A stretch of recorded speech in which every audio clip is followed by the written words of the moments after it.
May, we will celebrate National TV Talk Shows Day. Let's see, who do we need here? Kit, where are you? Could you come up and do the invocation, the inspirational moment, and lead the pledge, please?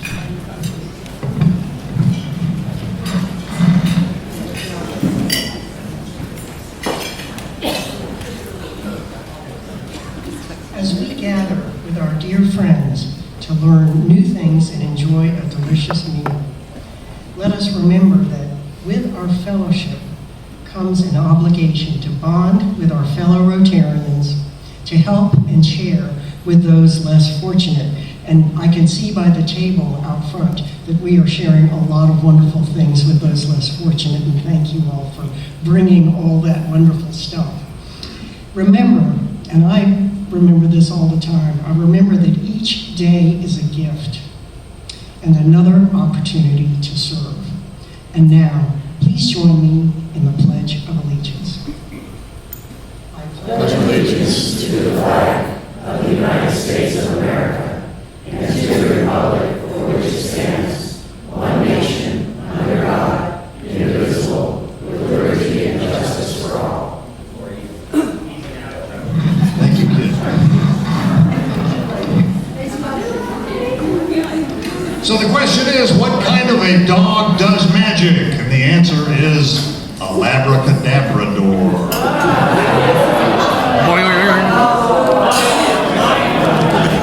Julie Morris, would you come up and introduce our visiting Rotarians, which I don't think we have any, but introduce our guests also, please. Thank you, Pat. Any visiting Rotarians today? How about some other visitors? Who's here today? Okay, here's one. President Pat, fellow Rotarians, I have 3 guests here today. They are so special! Oh my gosh! Okay, I have my daughter, Katie Gallagher. Yes, David! And I have her roommate, Emma Robbie. And I have his dear friend, Ellie Barabalt. And so Katie and Emma are here because they go to school in Florida. You can sit there. They go to school in Florida, St. Pete, and they were evacuated for the hurricanes, and they've been here for over a month, and they fly back on Friday. And Ellie goes to University of San Diego, and all 3 of them came today because of our speaker, because they are all science-related majors. And I read them the description of our speaker, and they freaked out, and they said, "Oh my gosh, we're studying her work, that's so cool. Can we come to Rotary?" And I went, "Yes, you can come over." So all 3 of them are here. I could not be more proud. I lose this one on Friday, and thank you all.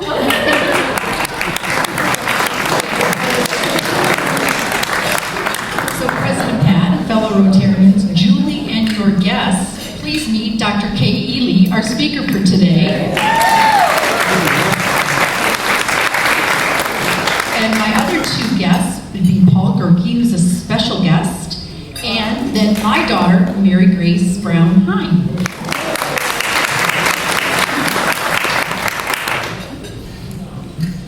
President Pat, fellow Rotarians and guests, my most special guest, my wife, Rhonda Fleming.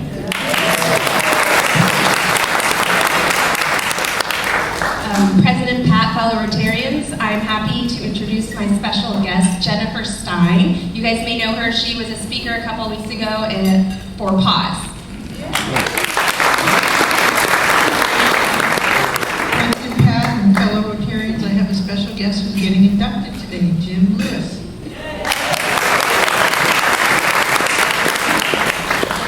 President Pat, fellow Rotarians, I'd like to introduce my daughter, Dr. Melissa Taylor, visiting from Paris, and my granddaughter, Eloise Marchetti, also.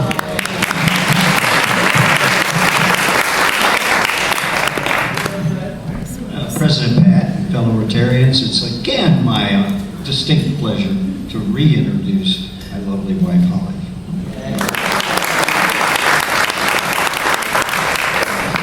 Any others? Great, welcome visitors. Thank you very much. All right, let's see. We have a number of red badgers here, and I hope you get them all. And so we'll go in reverse order here. We're going to start with Bob Weissman, who soon won't be a red badger. And the question to answer today is, where did you go on your first date?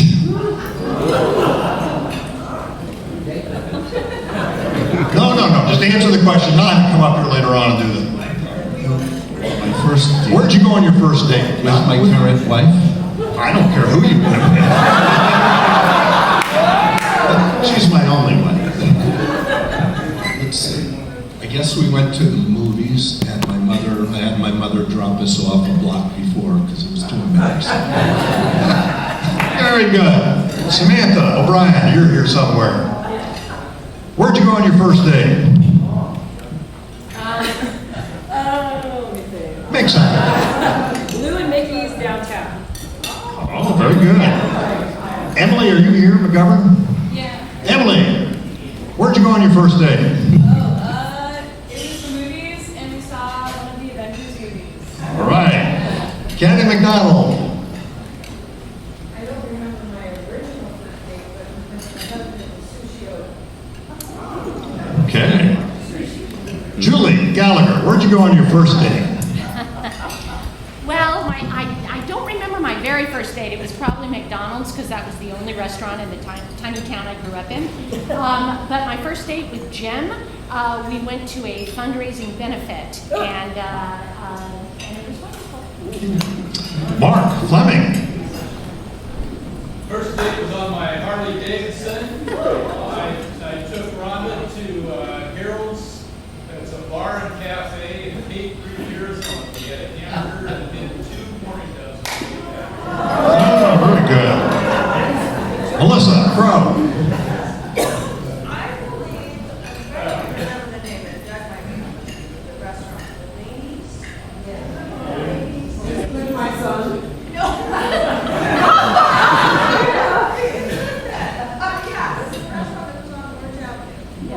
Very good. Billy Canoe. All right, Shannon. Our first date was, I was on deployment, and Billy would email me, and he was like, oh, what do you want to eat when you get back? And I was like, I really want a sandwich from Bowman's. And so Billy, when I got into support on North Island, he took me straight to Bowman's, and I got a Billy. And that was our first actual, real date. Oh, very good. All right, Sarah Stillman. Sarah, you're here somewhere. Back in 2003, it was Island Pasta. Very good. Have I missed any red badgers? I wouldn't want you to miss the opportunity to make this disclosure. Okay. Let's see. What do we have here now? We got some updates. Let's go through these. Christmas in October has already started. We delivered our first truckload this morning. There will be 5 or 6 more going tomorrow, and we'll get some pictures for you. I think this is going to be a really, really good benefit for the ID Food Pantry. So thanks for all who have participated. And thank you, Emily, who's been on TV and been contacting all the newspapers for us, getting lots of publicity. Thank you for that hard work. We appreciate that. Reminder about Dave Johnson's memorial service on November 9th. And a couple of other things. Limbs of Freedom visit is on the 22nd of November if you're interested to see Luann. There are still a couple of spots for the Father Joe's breakfast on the 13th of November. If you want to give money to Asheville, you can do it online. Suzanne says there's a couple of spots for the Camp Surf fundraiser left at the 2 tables we've got. And then Halloween in the Park is this Friday. Am I right? This Friday at 3:30. If you want to give candy out to kids on behalf of Rotary, put a costume on, go to Spreckles Park a little bit before 3:30. We'll have a booth. There'll be several people there. You can hand out candy. It's a lot of fun. A lot of fun to watch the kids have fun too. And then we have a special announcement from our very own Doug St. Dennis, who wants to talk about the film festival. Oh, thank you, President Pat, fellow Rotarians, and guests. As you know, the film festival, 9th year, is coming right up, November 6th through 10th. And every year, we install for 1 week 200 stars on our avenue, Orange Avenue, of all notable people from the industry who were here, starting with Charlie Chaplin and Douglas Fairbanks, but all the way up to Tom Cruise and you name it. More than 200 people. They've all been here, but we put these stars up and then we take them up after a week, and we can't do it without Rotary. Every year, Rotary helps us do it. So on your table, look at this, sign up. We're meeting a week from Saturday, November 2nd, at 7 a.m. in front of the Coronado Library, and we'll divide up into teams, and then we get to work. And you'll get instructions and a demonstration how to do this, and you get free donuts and free coffee. That's how we get Rotary there. Everybody loves the donut. And so, and we're all done by 10 o'clock, so you can go from there to the Avenue of Heroes, which is right next door at COSA. So it's just a full Saturday. So sign up. If there's not one of these on your table, borrow from your neighbor. I didn't make enough. Or come tell me. And then I'll follow up with an email. And I so appreciate this. We could not do this without Rotary. And that's the truth. Thank you. Absolutely. And if you know this, but that film festival exists because of that lady. She started that film festival, and she has been the agent. Okay, we have just a couple of pictures from around town. John Duncan's not here, so we'll save his video for later. Pat, did you have something? Yes, there's something very important that this lady is also responsible for. A long time ago, when it was popular to go to movies at the movie theater, and people started, who were deaf, had trouble, she got us at our theater 3 closed caption devices. And if you're hard of hearing, those closed caption devices are fabulous. Wow. So I want her to be sure she gets that credit.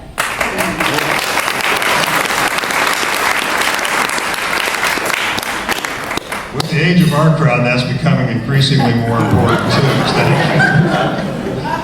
Okay, we went up and we met the RI president. A bunch of us did. She gave some inspirational speeches. It was great. Appreciate everybody who got up very early to drive up to La Jolla for that. We'll skip the John Duncan thing since John, I think, is afraid to come given what he knows is going to happen. And let's move right into Bob Weissman. Bob, come up and do your Who Am I for us, and we'll get you to get that red badge thing off of you.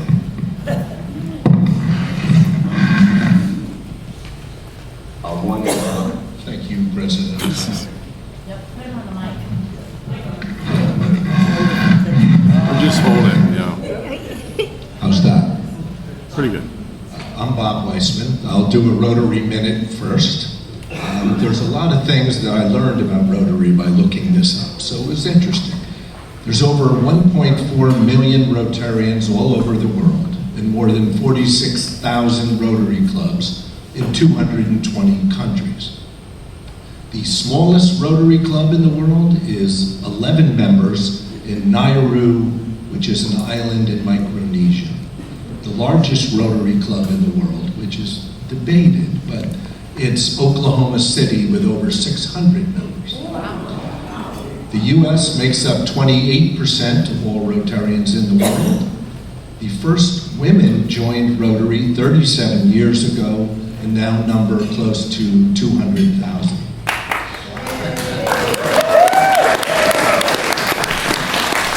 The first service project of the first Rotary Club was installing public toilets in Chicago in 1917. And the finest Rotary Club in the world happens to be located on a small island in Southern California called Coronado.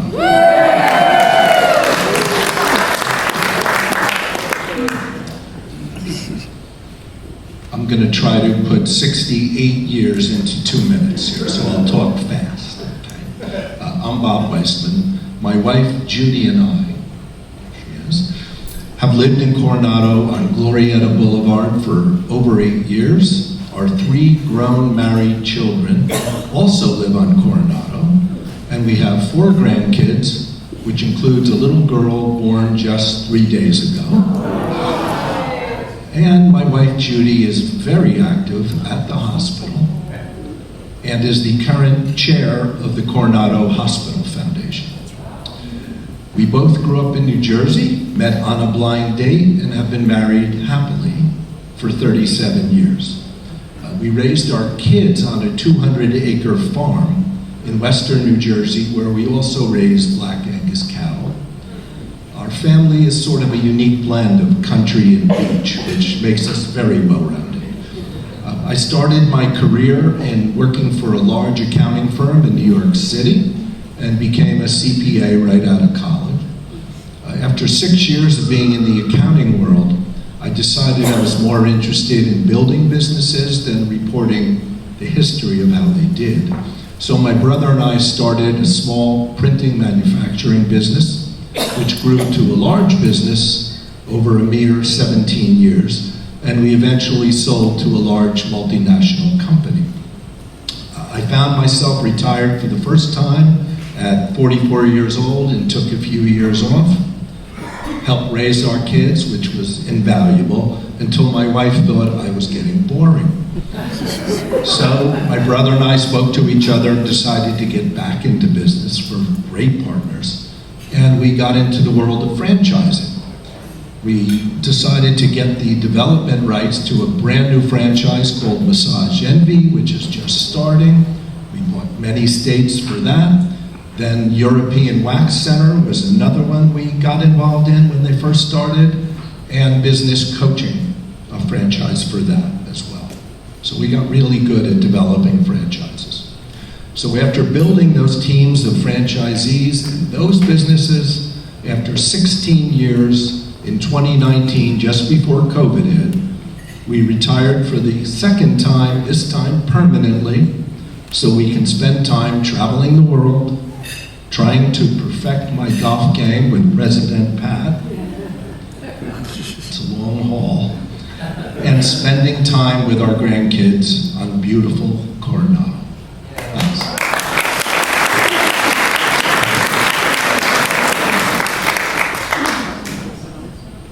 There you go.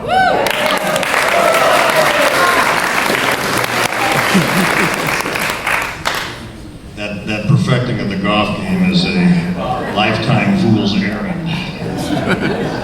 It really is. All right, so let's see here. Welcome, Bob. We're glad to have you. You're just another example of the incredible diversity of people that are in this club in terms of what your background is, and we're so blessed that we have so many different types of people who bring so many different talents together to do the things that we're able to do here. John McCann, would you and Fred Corey come up, please? Fred?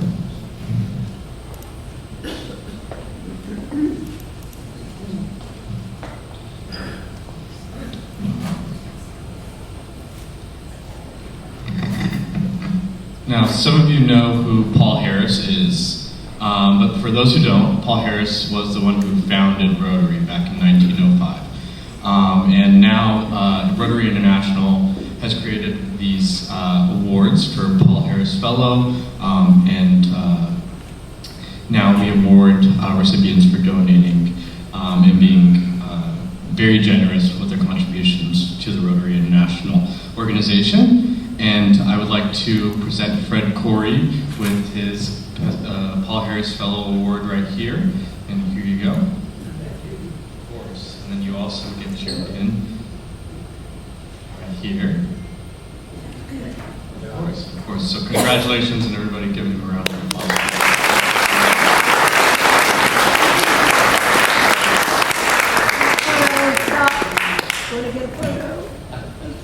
Money shot right there.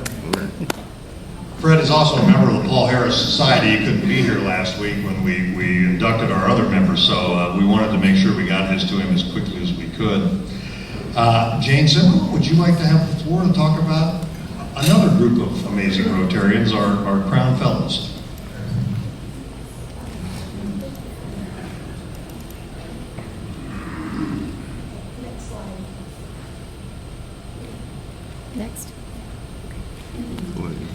President Pat, fellow Rotarians and guests.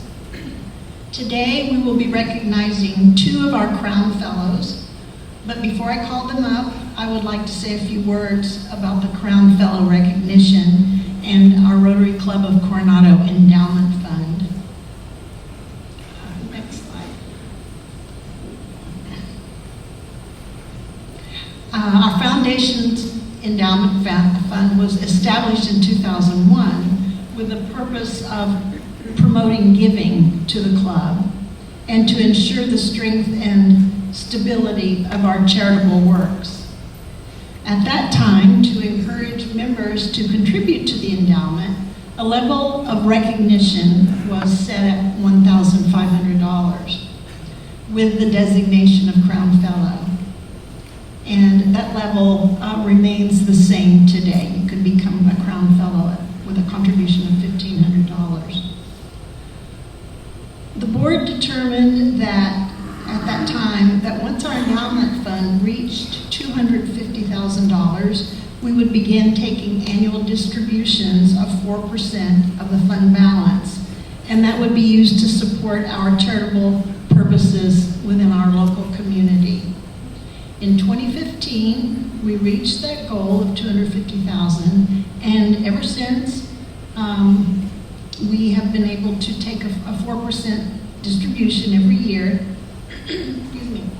And for this past Rotary year, our distribution was $21,900.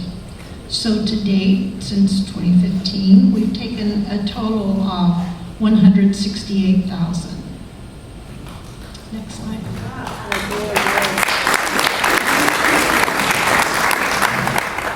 And today, our endowment is valued at $698,000. These funds are held in a donor-advised fund with Rotary International, and they're owned by the Rotary Club of Coronado Foundation. It continues to grow with direct donations from our club members, and also a portion of the proceeds from our fundraising events is contributed to the endowment each year. Last Rotary year, past President Bob allocated $9,000 to our endowment. So we're hoping to reach the goal of $1 million by March 2026, which is our club's 100th birthday. And if we could grow that to $1 million, that 4% every year would be $40,000 that we could use for our charitable gifts to the community. Every year, that would be $40,000. So this would take some pressure off if our fundraising activities, Low Tide Ride and Stride or golf tournament, have some not so great years. We would still have some money to give to our community. So you can see that we're 70% of the way there. And I really believe in another year and a half, we can reach that $1 million. Oh, next slide. To encourage building of our endowment, we've established various levels of giving within the designation of Crown Fellows. Level 1, you become a Crown Fellow at $1,500, and you receive a solid gold pin that was designed by our late past president, Greg Walker. And this is cumulative. For level 2, at $5,000, you receive a banner with 1 diamond, and that initial $1,500 applies to the $5,000. And then we have level 3 with $10,000 donated, and you get the banner. You receive a 2nd diamond, and at $4,000, a 3rd diamond on the banner. Next slide.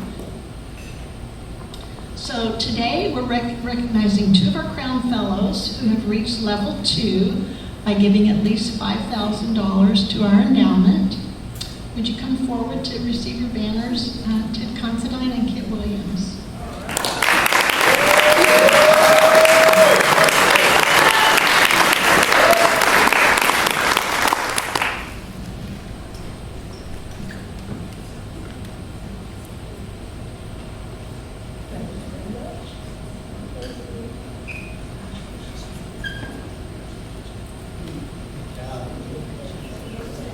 Way to go, Ted.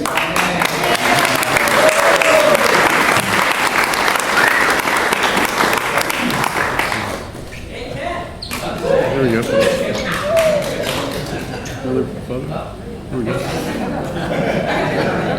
All right. All right.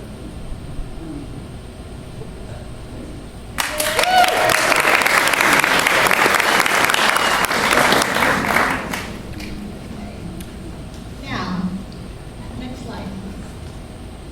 We now have 35 Crown Fellows, and will all of you who are Crown Fellows please stand? All of you who are Crown Fellows, and I know there's a lot of you here.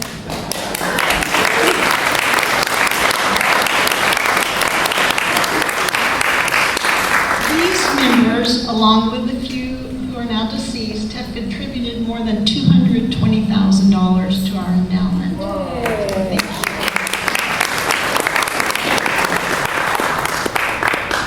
So, for those of you who may be interested in contributing to the endowment, to become a Crown Fellow, there is no minimum contribution. You'll work your way up to $1,500, or you can make a one-time donation, or you may choose to just donate over a longer period of time. But contributions can be made with a check to the Rotary Club of Coronado Foundation with endowment written in the memo section, or you can let Debbie or Helene know and they can do a credit card transaction, or you can also use the donate button on the website that's designated for the Crown Fellow endowment. So many of you might be on your way to becoming a Crown Fellow. You may be close. So if you'd like to know how much you've given towards it, you can check with Debbie or me. And then also some of you who have already achieved level 1 are nearing the next level. So let us know if you're interested in where you stand. So if you have any questions, you can ask Debbie or me, or Kit, Luann, and Carol McClelland are also on the committee, and we'll be happy to try to answer them. So thank you.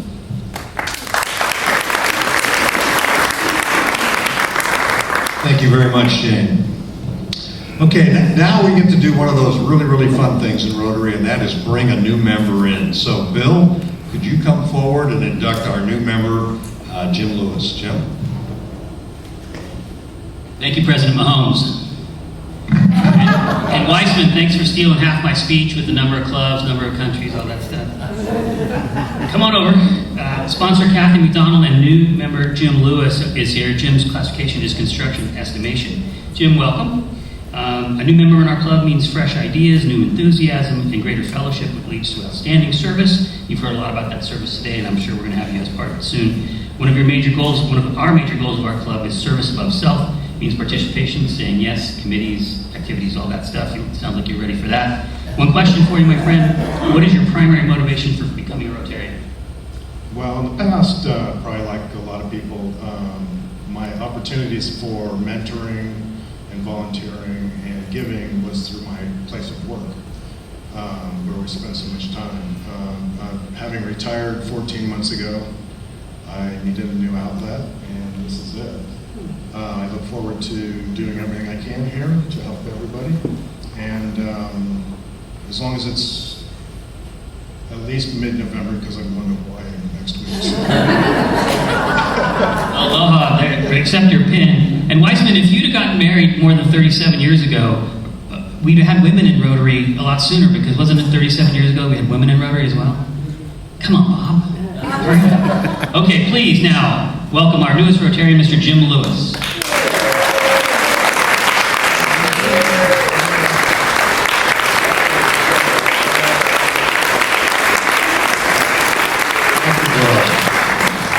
All right.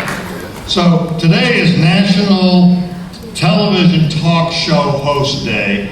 There's only one person who could get a prize for today. And in the universe of useless gifts, and in fact, that's what this is the universe of useless gifts. Sometimes they're useless for everybody, but sometimes they're useless for one person in particular. And in this case, that would be a biography of Larry King for our own Julie Gallagher, who worked for Larry King for 13 years. So Julie, congratulations on being the recipient.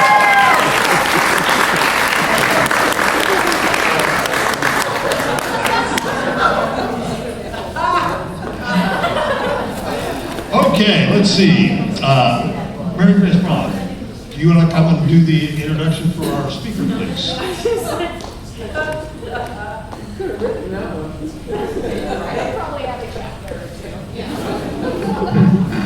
Okay, can you hear me all right? Okay. Hello, Rotarians. My name is Mary Grace Hine, formerly Brown. I'm the daughter of Rotarian Jane Brown. I'm an attorney specializing in civil litigation at DLA Piper here in San Diego. A proud graduate of Coronado High School, class of 2013, I had the honor of being a student Rotarian under the leadership of past President Walt Heineke. In 2012, I met Dr. Catherine Ely during my junior year at CHS and was inspired by the mission of her nonprofit organization, Quench and Connect. This led me to establish a club at CHS called Islanders for Quench and Connect, where we quickly launched fundraising initiatives. Our most successful event took place at the Coronado Yacht Club with generous donations from many Rotarians, some of whom are here today. Through their support, we achieved our ambitious goal of raising $8,000, which funded the construction of a borehole water well for the students of Gulu College in northern Uganda. And over the years, Dr. Ely would go on to install many more water wells. Dr. Ely's tireless efforts have inspired many and have transformed countless communities throughout Uganda by providing clean water to students as well as their families. Dr. Ely is a structural biologist with over 25 years of experience in academia, known for her work on three-dimensional structures of key proteins using techniques such as crystallography and nuclear magnetic resonance. Her research has advanced the understanding of biochemical processes related to human health, contributing to over 95 publications in leading scientific journals. Dr. Ely has served as a consultant for biotechnology companies and participated in review panels for the National Cancer Institute. She has also mentored over 30 graduate students and postdoctoral fellows. We love that there's some students here today to also see her. Her international experiences highlighted disparities in quality of life, particularly in developing nations. And this is what led her to establish the 501c3 Quench and Connect in 2010 to address these very important issues of clean water, health, and education. Welcome Dr. Ely once again to the Rotary Club of Coronado.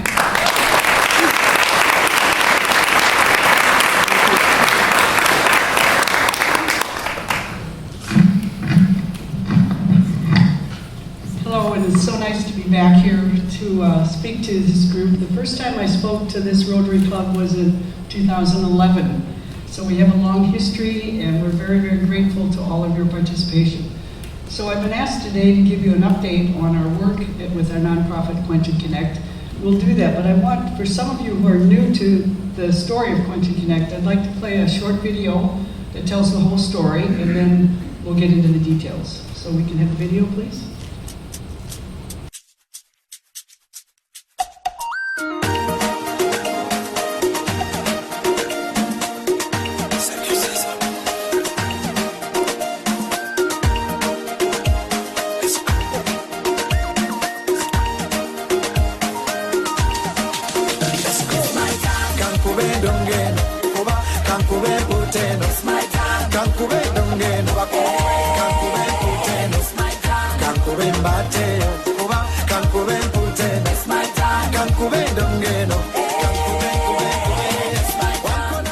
Quench and Connect ensures clean drinking water for high school children in Uganda. Dr. Catherine Ely established Quench and Connect in 2010. It is a 501c3 nonprofit organization operating out of San Diego, California. She had a vision to help the country of Uganda.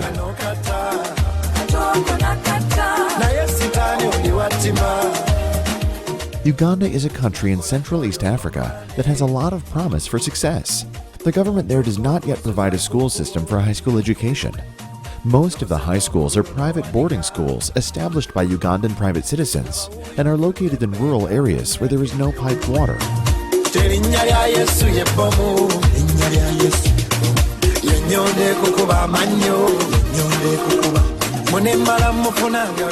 In the rural areas, students get their drinking water from contaminated ponds and streams. Quench and Connect constructs deep borehole water wells directly on the school campus to keep students from getting sick. We appreciate because it has given us the opportunity to be stable when it is like time or needs for water.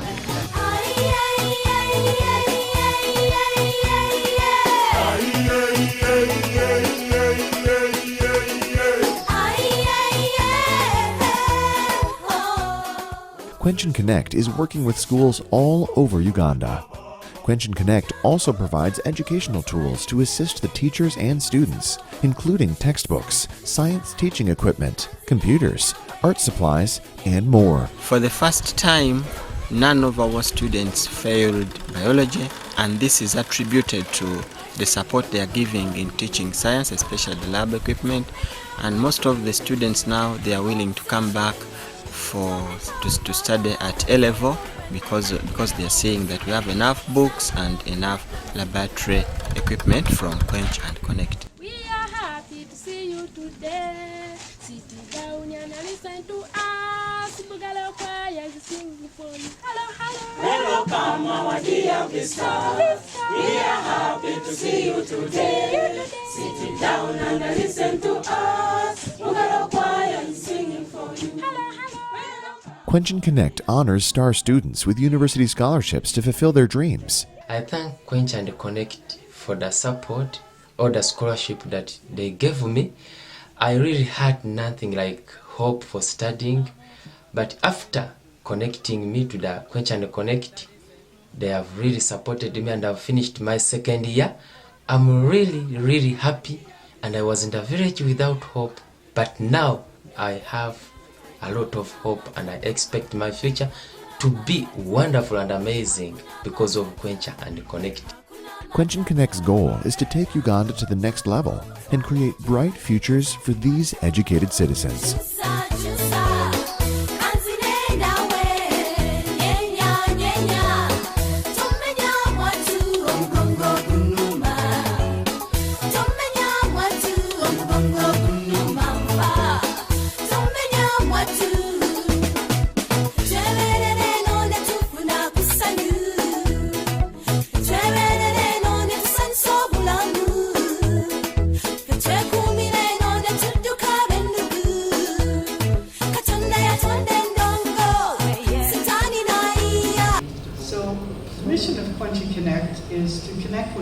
Uganda and to improve student achievement by providing clean water and education for tools for success.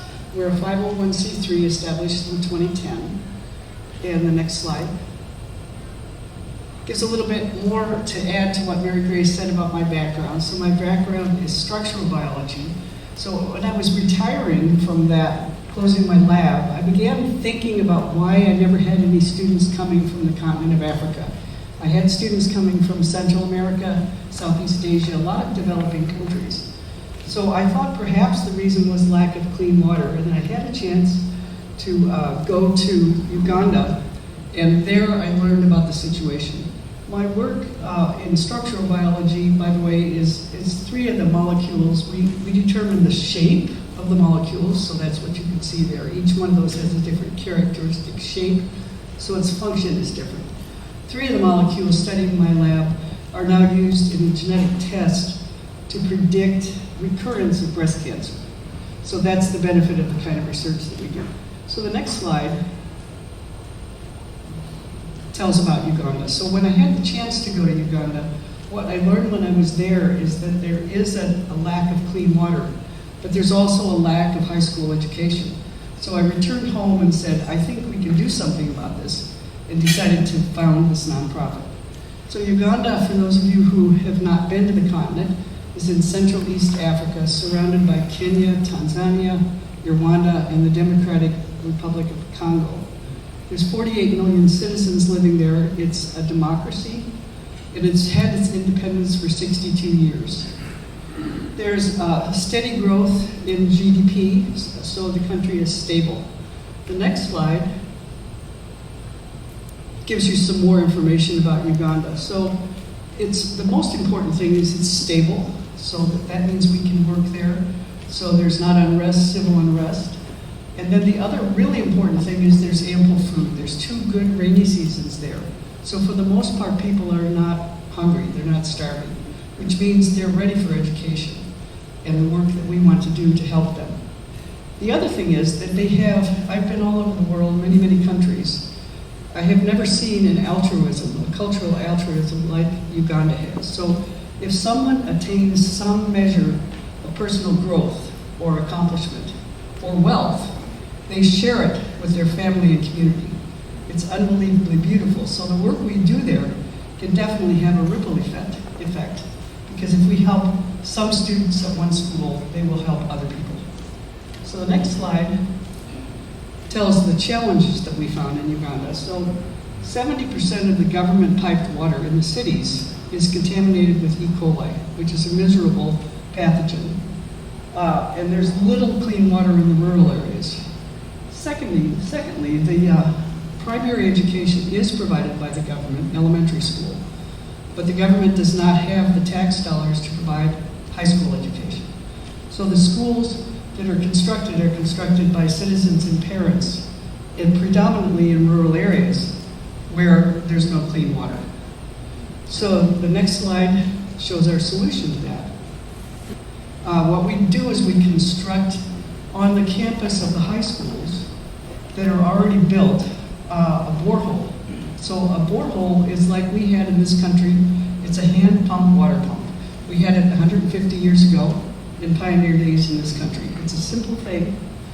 So the hand pump is connected. It's drilled to the aquifer so that the water is never contaminated. It can never be contaminated, and it has simple mechanical parts. So the first borehole that we constructed is still flowing. We've only had a few mechanical problems in a few of the boreholes. They're easily repaired. So it's something that is on the school campus. The students no longer have to leave campus to find contaminated water to drink. The next slide. So once these boreholes are in place, the students then are healthy and they're well. When I was just there in June, I'll tell one anecdote that something that we didn't anticipate about this is that the head teacher who had just had the borehole drilled at her school told me that because she didn't have to have a budget for meds to prevent dysentery and typhoid, she was now able to buy the first computer for that high school. So that the money that we saved them, but not having to buy the meds, provide a computer for them. So the next slide shows something that we didn't anticipate. As a biochemist, I knew that clean water would improve the health of the students and that they'd be able to study. But I hadn't thought of this, and that is that in every case, if you look at the red line, that's the enrollment of the school before the borehole is put in place. And you can see that in this selection of some of our boreholes, in every single case, sometimes in the second year in addition, the enrollment increases. And why is that? That's because parents the world over are just like we are. They say, if I send my child to that school, they're not going to be sick. So the enrollment goes up. There's a fee that's charged for these schools for admission. So the revenue goes up. They can hire more teachers, better teachers, and suddenly the academics are taking off. So the next slide shows what life is like in some of these secondary schools. It's the typical students. Once the students are healthy, then we have site visits to visit the schools to evaluate how we can help them academically. And the next slide shows that what we've been able to do is, through these site visits, we're able to actually then see what tools the students might need for instruction. In many cases, we have given science teaching equipment so that the students are finally able to learn a little bit about science. And then we have given 3 university scholarships. So these students, all 3 of them have finished their bachelor's degree and are now working productively in society. The next one. Recently, in the last 2 years, big think tanks and educational bodies across the world are beginning to recognize that essentially we have ignored the continent of Africa. All of us do this. There are 54 countries in the continent. I ask you how many you can even name those countries. So the New York Times had an op-ed published last year saying that Africa has the fastest growing, youngest population of any continent. By 2050, 1 in 4 people on the planet will be African. The World International Monetary Fund also did a study that showed that the median age in the continent of Africa is 18.6 years. That means half of the people on the continent are under the age of 18. So they pointed out that that's a workforce that could go 2 ways. With education, that can be a global impact. Without education, there will be chaos as that demographic changes and the median age rises. So this is the work that we're already doing. So it now has an impact in a global context. And so as the world is beginning to recognize Africa, we are there working in that. So the next slide. This is a picture of the borehole that Mary Grace mentioned that the Coronado Islanders Club helped raise money for, and also this Rotary Club. So this borehole is still pumping. We were there at the opening celebration, so they actually have ribbons around it, celebrating the installation of the borehole. And so, on the next slide, I wanted to acknowledge the participation of this Rotary Club, the Rotary Club of Coronado, and you'll notice the date here, you might recognize Jane Brown, but August 24th, 2011. So that was the first time that we received funding from this particular Rotary Club. And you can see it continued all the way up to COVID.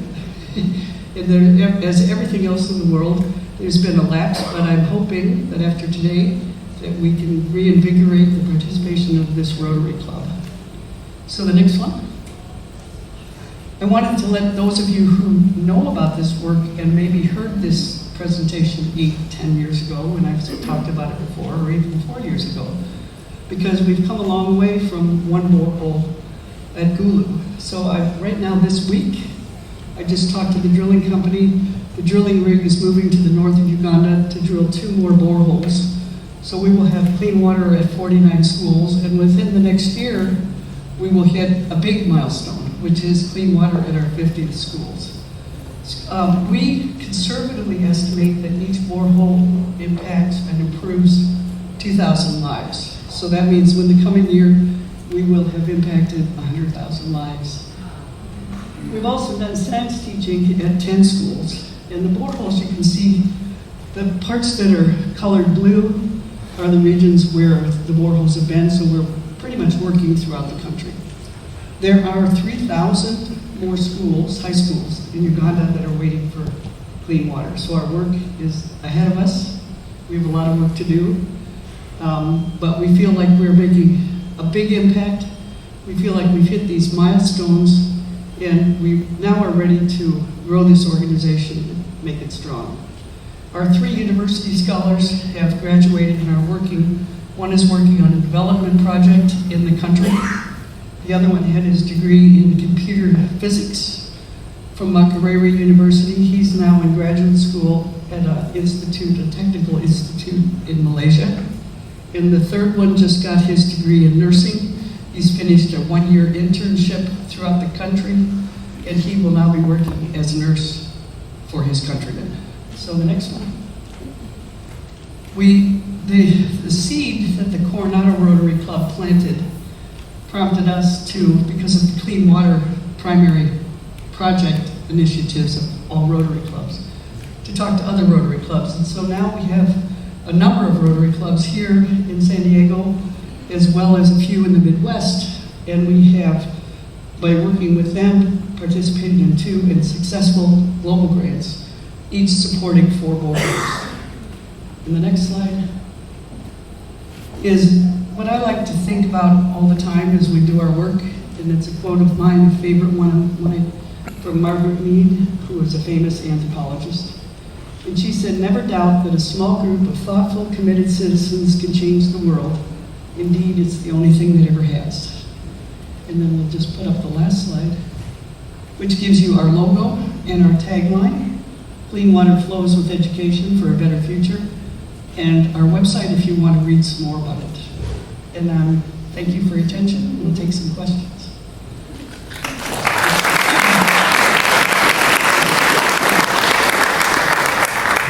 From the time you make the call about the borehole to an engineer company, how long does that take to get the water from the very beginning, and how much does a borehole cost? Okay, the cost of a borehole is approximately $9,000 depending on the exchange rate.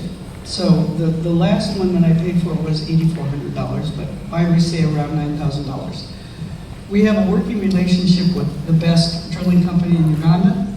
So I am able to just email him personally. What we do is as soon as we get $9,000, we immediately order the next borehole. And from that point, and he, depends upon where they're drilling in the country, usually within 6 months, the water is pumping. Sometimes it'll happen in 2 to 3 months. This week, he's moving up north and he's gonna do 2 while he's up there. So it's very quick. And we're able to tell our donors immediately, we can show them the borehole that was drilled. Yes? What is the longevity of a borehole? Does it vary significantly? How long is it going to be active, giving water? And We were told when we began this that the lifetime was 10 to 15 years, and our first borehole, which was drilled about 14 years ago, is still pumping and flowing. So, and the other thing is, so it's minimal cost. 2,000 lives impacted for only $9,000. And essentially, these are indestructible. What they do is the hand pump that goes up and down, they put 2 horizontal wood beams because the children in the neighborhood come and use it for a teeter totter. So to avoid that from being broken, they won't let it go all the way up or all the way down. Other than that, it's indestructible. And the water doesn't dry out because it goes to an aquifer, and it'll never be contaminated because it's from the aquifer. Thank you, first of all, for what you're doing. And just curious, what's the average depth of the holes that are being bored for those? Sometimes they're 80 meters. Am I doing that because I'm over here? Yeah. I'm sorry. 80 meters, 100 feet, 200 feet, something like that. And it varies depending upon what part of the country they're in. Thank you.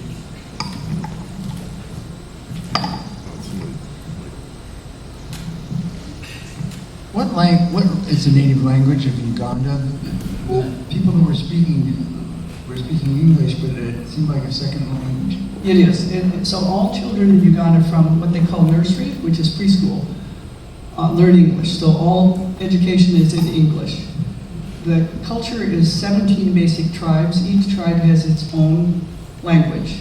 The predominant language is Lugandan. I actually know a little Lugandan.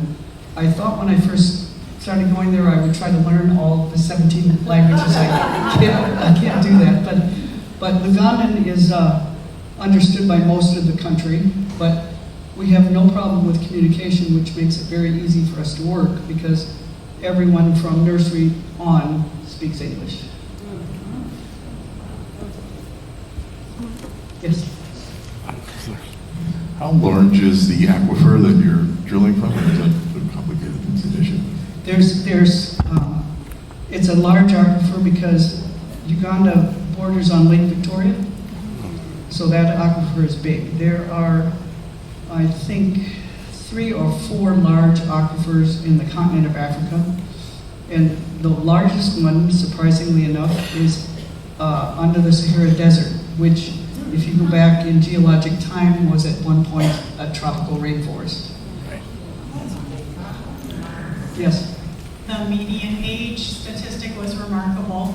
What is affecting the mortality? Does it remain AIDS? Is there anything through your education, resources that you're doing that touch on the mortality given the statistic? So you're bringing up a very good point. The reason that the median age in Uganda is actually 16. So the targets of our work is half of the country. So when I first started going there, and my first visit was 2009, the life expectancy was 45. Now it's 60, 15 years later. So the healthcare improvements are moving up. But in this case, it's not just that the mortality rate is low in a young age, it's that the number of birth rate is really high. And this is true throughout the continent. So 80% of the population of Uganda is subsistence farmers. And because the food is ample, there really isn't a need for people to advance beyond that because they're able to get the food that they need. So if you have a population with 80% essentially with no taxable income, it's very hard for a country to develop because those people, there's nothing to tax. And so they don't have, the roads aren't there, the electrical wires aren't there, the water purification isn't there. It will have to come as that society grows. But to do that, they will have to have educated workforce. So we have chosen to work specifically at high schools, and that's my background as an educator. The reason for that is those are the people that will have the chance to start a small business, go to university, become a specialist. So that's where we're trying to do all of our health and education assistance to help that society really grow by leaps and bounds. And once that happens, once there is a society with a workforce, then they're just like our country, there will be a tax base to do things to help the community. Yes? Has your work with Quench and Connect and the Aquifer and the education of the high school level of their society attracted the interest of the government of Uganda so that they could learn from your experience and from your processes to perhaps pipeline those people up into the government? When we first began this work, I met with the Deputy Speaker of Parliament, so that's the equivalent of our Speaker of the House. It's the number 2 person in the government. I also met with the Minister of Education. They both gave their blessing. They both are aware of the work we're doing. There are many, many, many organizations trying to provide clean water in Uganda. I'll speak mostly for Uganda because of the other 53 nations I don't have personal experience. But I pretty much know it's the same throughout the continent.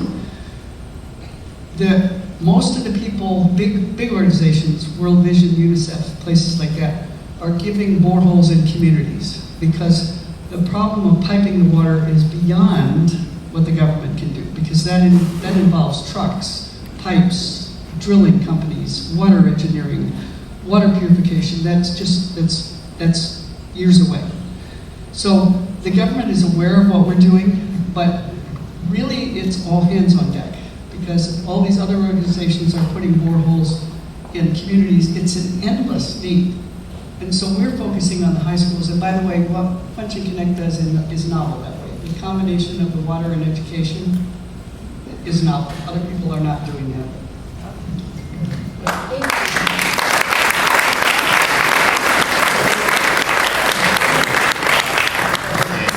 Thank you so much for a great speech. Here's something you'll need because they have great coffee in Uganda, and that's a coffee company, a 4-way test.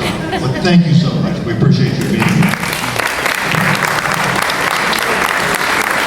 So congratulations, Bob Wiseman, and to Fred Corey, Jane, and our recipients of our Crown Fellows Awards, and welcome Jim Lewis, the rest of you all, and thank all of you for the contributions of the food. We're going to take it down tomorrow. We hope to have a lot of pictures to show you next week.